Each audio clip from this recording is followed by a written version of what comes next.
Salut les amis, bienvenue sur Petits Essais entre amis. Bonjour les amis, content de vous retrouver. Aujourd'hui, voilà, nous avons décidé, Joe et moi, de vous fournir la réponse de notre petite énigme. Souvenez-vous, on vous a fait passer il y a quelques semaines un petit teasing avec une bande son. Certains on voyait un phare et une petite bande son. Certains l'ont trouvé, d'autres pas. Donc voilà maintenant la réponse à l'énigme. Il s'agit de la Ferrari. Il y en a plusieurs qui l'avaient deviné, mais 458 Italia. En effet, la 458 Italia, qui est le dernier V8 Atmo en position centrale arrière, produit par Ferrari.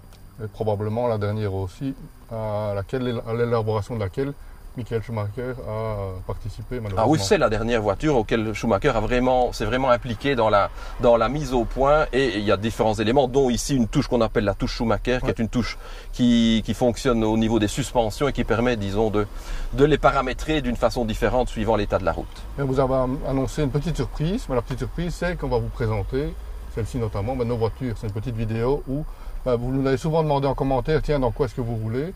On va vous présenter nos deux voitures plaisir qui sont ici, ta 458 Italia. Et en parallèle, vous avez déjà vu l'essai sur la chaîne de ma Jaguar F-Type S. Donc, on va faire une petite vidéo. Ce n'est pas un essai à proprement parler, mais c'est plutôt une petite vidéo où on va vous expliquer pourquoi on a fait ce choix. Pourquoi moi le choix d'Angleterre et pourquoi toi le choix de l'Italie, en effet. Donc voilà, et comme nous l'avons toujours défendu, Petits Essais entre amis, une chaîne de passionnés. Et dans le cas présent, eh bien, CQFD. C'est un peu la preuve aussi qu'on est de vrais passionnés. En effet. Allez, c'est parti. Action, petit cadeau.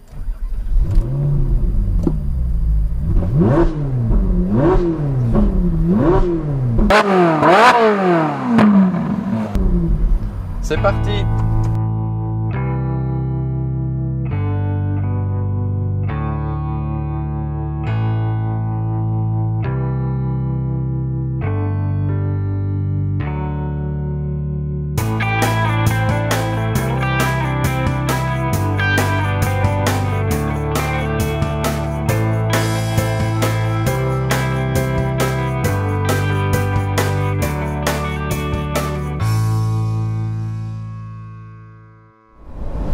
Cette 458 Italia, 458 pourquoi? La cylindrée est 4,5 litres. Exactement. Et les 8 cylindres qui sont la caractéristique de ce moteur chez Ferrari. Donc elle est la remplaçante de la 430. La 430 en effet. Petit clin d'œil, c'était ta voiture précédente. Oui, absolument, que j'avais pris en Spider. Tu as aussi remplacé la 430 par la 458. Oui. Donc on l'a dit tout à l'heure, dernière voiture pour laquelle a participé à l'élaboration Michael Schumacher. Oui, c'est vrai. Donc elle dispose d'une puissance de 570 chevaux. En effet. Pour un moteur V8 atmosphérique. Donc c'est stratosphérique.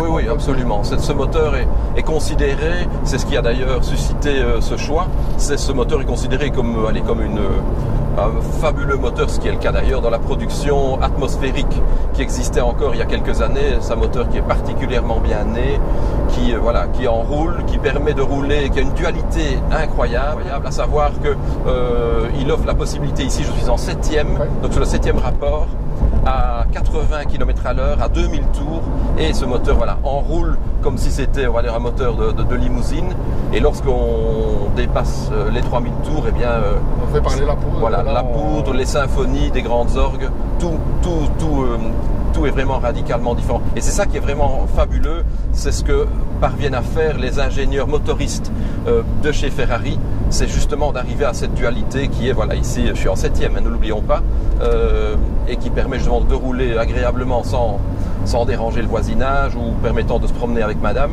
Et lorsqu'on veut se faire plaisir, on modifie les paramètres et on peut ainsi avoir un véhicule particulièrement performant.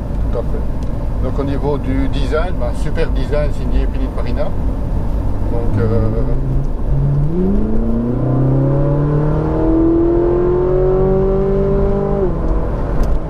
Pininfarina. Dans cette petite vidéo, c'est un petit peu l'opposition, on l'a dit italienne-anglais, c'est un peu l'opposition aussi Pininfarina et Yann Calum, qui sont quand même deux grands designers au niveau de voitures de sport. Alors là, ce qui est sympathique aussi, le petit clin d'œil à son ancêtre, la F40, c'est quand même la triple sortie d'échappement. Oui. C'est quand même pour sympa aussi. Et qui a une fonction, hormis le design. Avec le voilà, donc lorsqu'on est au ralenti ou à basse vitesse, il n'y a que que l'échappement central qui dégage les gaz d'échappement. Ouais. Et lorsqu'on est à une puissance, disons, égale ou supérieure à 3000 tours, deux clapets s'ouvrent. Les grandes orgues, et là, voilà. Et alors, c'est les trois échappements qui envoient le son. On va dire ça comme ça.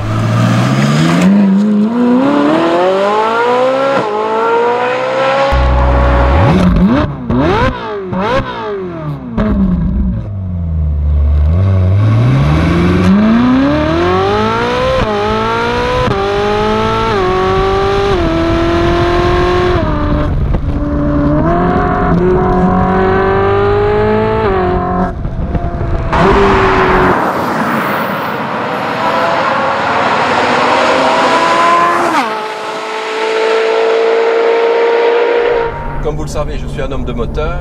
Celui-ci en est un. Je pense qu'on n'en retrouvera plus beaucoup dans la production, nouvelle production de moteurs qui ont ce tempérament-ci, notamment au niveau Atmo, parce que le Atmo, c'est clairement votre disparition dans toutes les marques, même Ferrari, sont passés au turbo avec la 488. Oui, et c'est ce qui a clairement suscité mon choix, c'était d'avoir un des derniers monuments. Le dernier V8 Atmo de chez Ferrari. De chez Ferrari, qui je pense devrait, à moyen terme, disons, garder une belle cote, puisque voilà, c'est un moteur qui ne sera plus produit et qui est exceptionnel. Donc les deux ensemble font que ce sera certainement un véhicule recherché dans une belle configuration comme c'est le cas ici. Donc on a dit aussi l'esthétique. Mais l'esthétique au service de l'aérodynamique. Puisqu'ici, on est chez Ferrari, chaque élément est pensé de manière à améliorer l'aérodynamique de la voiture. Oui, et c'est assez bluffant parce que on a sur cette voiture qui est quand même capable de performance hors norme, puisque elle dépasse en vitesse de pointe les 300 km à l'heure, 315 km à l'heure précisément. Elle établit le 0 à 100 en un peu plus de 3 secondes. C'est qu'elle n'a visuellement aucun appendice aérodynamique. De type aileron, de type aileron, de type, je ne sais pas moi, spoiler proéminent, pour la fixer, pour l'aplatir au sol. Donc là, on doit bien avouer que les ingénieurs ici, aérodynamiciens, sont parvenus à proposer quelque chose d'absolument remarquable et qui lui donne une ligne très fluide. Et c'est une prouesse, parce que là, au même élément, Jaguar utilise, comme Porsche d'ailleurs, l'aileron rétractable. Tout à fait. Pour ne pas casser la ligne au niveau d'un aileron, mais ici, il n'y a même pas eu besoin de ça. Et l'autre élément remarquable qui a changé par rapport à sa devancière à la 430, c'est la finition. Oui. Ferrari a voulu amener une finition irréprochable, des matériaux de super qualité, c'est un mélange de cuir, de carbone, des sièges baquets qui sont excellent maintien et qui sont superbes. Et c'est vrai que la 458, vous le voyez ici, offre un niveau de finition qui est de 1 à 10 par rapport à la 430, tant dans l'assemblage, ici vous voyez donc, que dans le silence des trains roulants, parce qu'ici nous sommes sans radio sur des routes de campagne, vous l'entendez, on n'entend quasi rien, et ça c'est absolument remarquable. Une boîte manuelle double embrayage, 7 vitesses de Getrack. Pas boîte manuelle, je vois. Pardon, une boîte double embrayage signée Getrack.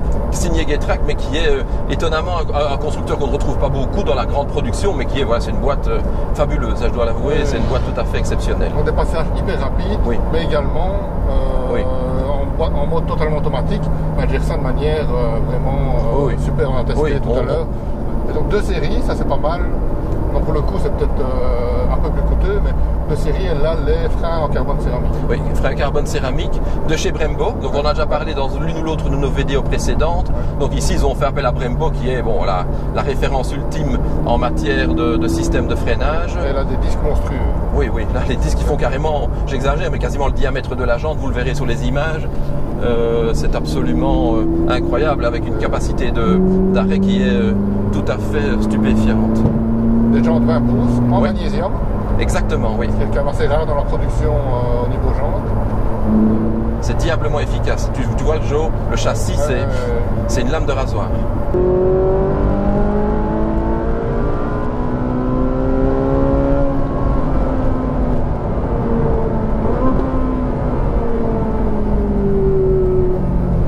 Alors Bernard, parlons un peu de ton choix.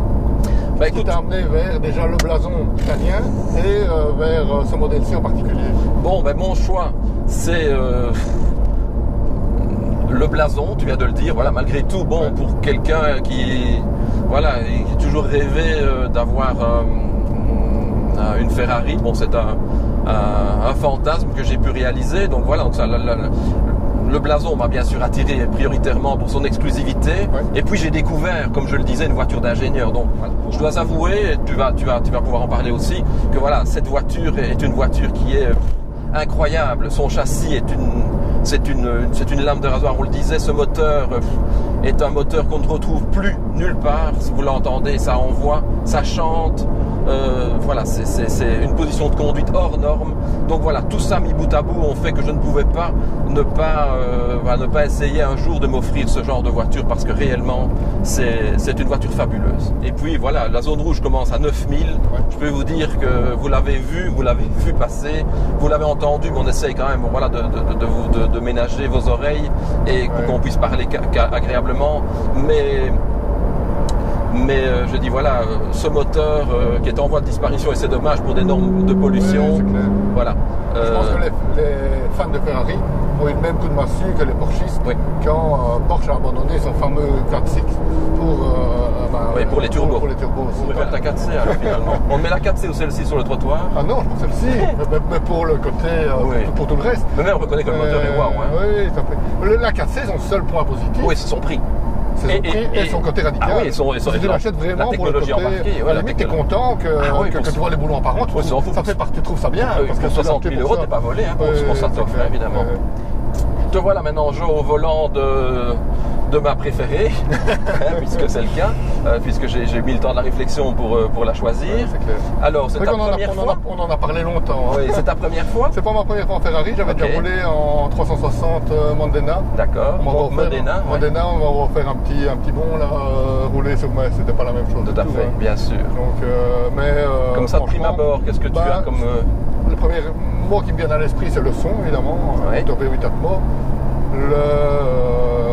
Le côté vraiment précision, lame de rasoir du châssis. Et le côté finition aussi, parce que, en tout cas, la Modena, la finition était quand même bof pour une voiture de ce type-là. Ici, on a une finition digne du prix payé aussi, et du blason Ferrari.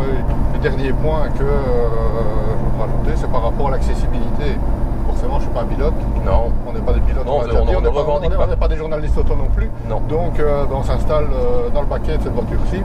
On la conduit comme c'est easy. Une voiture du quotidien. Quoi. Y a pas... Surtout avec cette boîte, parce que la boîte F1 de la 430 est un peu moins douce et et un peu plus lente. Cette boîte-ci est parfaitement adaptée au moteur, et elle a été avec une programmation qui est tout à fait appropriée pour la puissance et la gestion électronique qui est tip-top. Donc, petite parenthèse, n'oubliez pas, si vous aimez nos vidéos, particulièrement celle-ci, n'oubliez pas le petit pouce bleu, c'est très important. Vous avez été très réactifs sur notre appel. Et on vous en remercie, franchement, c'est super sympa. Sincèrement, parce que ça nous fait vraiment plaisir. Au-delà de référencement, ça nous fait vraiment plaisir. Et donc, si vous voulez d'autres essais, parce qu'on a quand même beaucoup d'autres choses à venir, de belles surprises aussi, n'hésitez pas à vous abonner aussi. Et ça, c'est vraiment très important pour nous aussi. Donc, c'est bien pour vous, c'est bien pour nous. Il y a de belles nouveautés qui arrivent d'ici la fin de l'année. On va essayer d'aller vous les décrocher, comme toujours, et en priorité, si pas en exclusivité, comme on a déjà pu le faire avec l'un ou l'autre véhicule. Donc voilà, on va essayer toujours d'aller en chercher. Donc on a besoin de vous, il faut appeler un chat, parce que comme on vous l'a dit, nous ne sommes pas monétisés, et nous sommes tous les deux, nous avons tous les deux un boulot. Donc on prend sur nos loisirs. Aujourd'hui, nous sommes un dimanche, par exemple, et voilà. Donc le petit pouce bleu pour nous, c'est notre essence. Donc maintenant, on traverse la Manche et on embarque dans la F-Type. Ah voilà, ici maintenant, on va passer d'un univers à l'autre. Ici, on vient de la fibre latino. Là, vous avez pu le découvrir. Et on va passer vers la touche So British, qui est aussi un des fleurons de la production anglaise, qui est ta voiture, Joe, qui est donc une Jaguar F-Type, qui est une philosophie différente.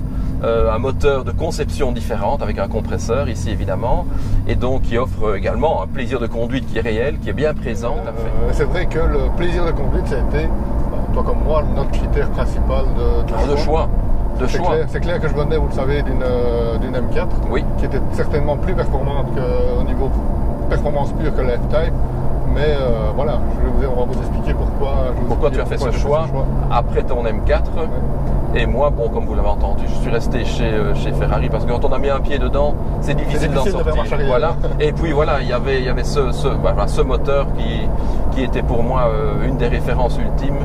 Et c'est ce qui a... C'était l'occasion, vu qu'ils arrêtent, voilà. Qu'ils passent au turbo, Oui. C'était l'occasion de prendre un atmo maintenant. Voilà, donnez-nous vos commentaires également. Vous donnerez votre avis sur la fibre italienne ou... Oui, j'allais dire, vous, est-ce que c'est plutôt l'Italie ou est-ce que c'est plutôt l'Angleterre? Ça, on aimerait bien avoir votre avis. Tiens, voilà, est-ce que vous êtes plus pour les Anglaises? Pour une fois, on met de côté l'Allemagne, parce qu'on sait qu'il y a quand même un gros public pour les sportifs allemands. On met un petit peu de côté l'Allemagne. Et quelle alternative à la voiture allemande, à la sportive allemande?